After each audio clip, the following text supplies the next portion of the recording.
it's Maggie Mulhern from Modern Salon TV. We are here at Cosmo and Company in West Palm Beach, Florida. I am here with my new friend, Cynthia Martinez, who just had the honor of blowing out my hair, which was quite a nightmare because I got a lot of hair. Got a lot of hair. So she said, let's do a little face frame, which I love, and apparently this is one of her specialties. So I am going to, it's going to be a little awkward, I'm going to hold the microphone up. She's going to do my fringe and face frame. So Cindy, yeah, so tell us what is the one thing hairdressers should know when they're doing a face frame? They should know if there's any calyx involved, if their hair is curly, if there is a fine area, like right down in here, it's a little bit finer. So you do, but look at how thick her hair is everywhere else. So you do want to have a sharp line in through here. You don't want to fringe this even more, but you want to break up this bang by cutting into it and texturizing it so it's a little softer around her eyes. And you could see it's covering just about her eyes right in that area. So if I lift it and I cut into it, it'll be a little bit more see-through. Okay, and she did ask, do I like my fringe long, which I do. They were just done last week, Yes. and they were perfect last week, but they Right. grow very quickly. So Cynthia, you just go ahead and do it and talk while you're doing it, and I'll try and hold the mic here. And again, I know this is a Okay. little awkward. So. That's okay. And why do you do it dry, or do you always do it? I do it dry so I could see how it's falling on you, and if you had any calyx, like I said. So now you don't have any calyx, but I do see it's a sharp line in through here, and then pretty angled in here. And I would like to soften this up where it blends all in through here. And so when you wear your hair up, all this hair up, you'll have these pieces to come down, and it'll soften your whole face and open up your cheekbones. Okay. Okay. Dry hair, and then you section off the area. Okay. So I'm going to do the scissor over comb in here. I'm going to cut into, angling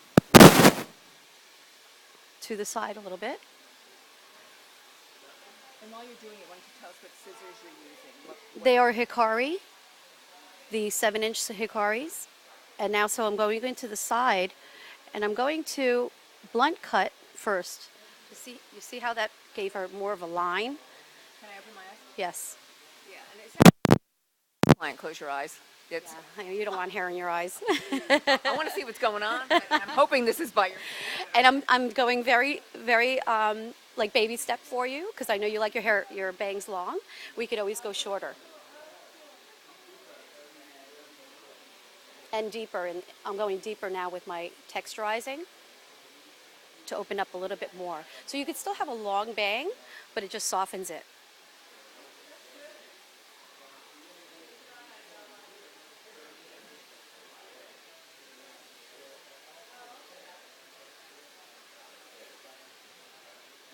What about using a razor? How do you feel about ever using a razor? I use the razor on wet hair, not on dry.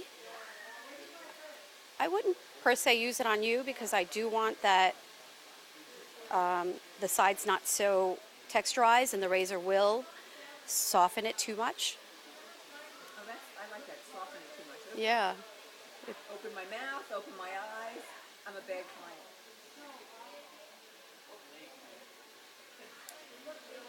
So you could see how beautifully that's coming out. And it'll tie into all of this hair without looking short to long. How do you determine how much hair to bring forward that you'll be cutting? I just wanted to look at where it was going to fall in your face down, so that it would wherever it's going to fall forward, that was going to be the hair. Because if you're not doing any layers back here, you don't want to add more, because then when this comes down, you'll have a layer. And she also said it also helped when I came in. I had a ponytail, so you could see what I allow to fall on my own. Yes. So I was able to determine that too. Yes. Do you ever use texturizing shears when you're doing this? No. Why not? Because I'm already texturizing with my scissors. And you really don't have that much thickness that you need to texturize with thinning shears. I have more control with my scissors than I would with thinning shears. Oh, I'm watching you. That's so great. Yeah. And you personalize it to everyone's shaped face. But you see, your eyes are opening up and your cheekbones are opening up. You have beautiful cheekbones. Well, thank you, and that's also important to say to your client, whether she does It or is not. the truth, though. You should always say that. I do want to get some of this hair off of your face. Hold on. That's all right. That's because we can only do this for a couple of minutes. And Sasha, don't come too close to me. That's torture, having hair in your face. No, nobody needs to be seeing me too close, you know? All right, I'm going to turn you this way a little bit. You could see the before and after. And how much softer that is on her face.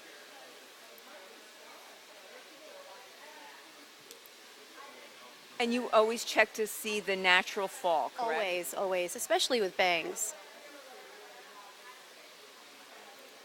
Okay, now I'm going in for the other side.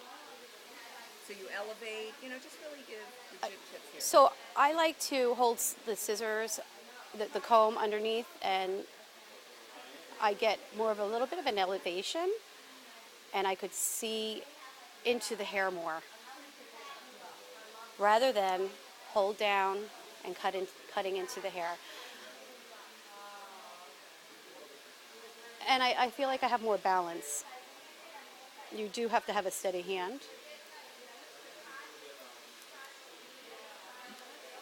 I am eating a lot. No, not your fault. That's bad time to put a lot of lipstick on.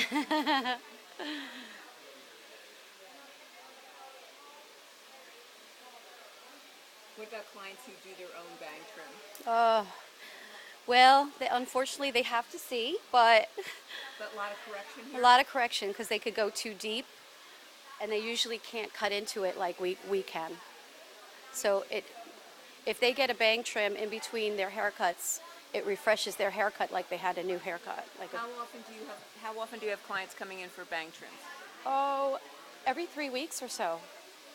3 weeks to a month, because that's how fast it does grow. So you can see her hair is long still, close to her eyes, but it's opened up because I cut into them and texturized them. Oh, I love this.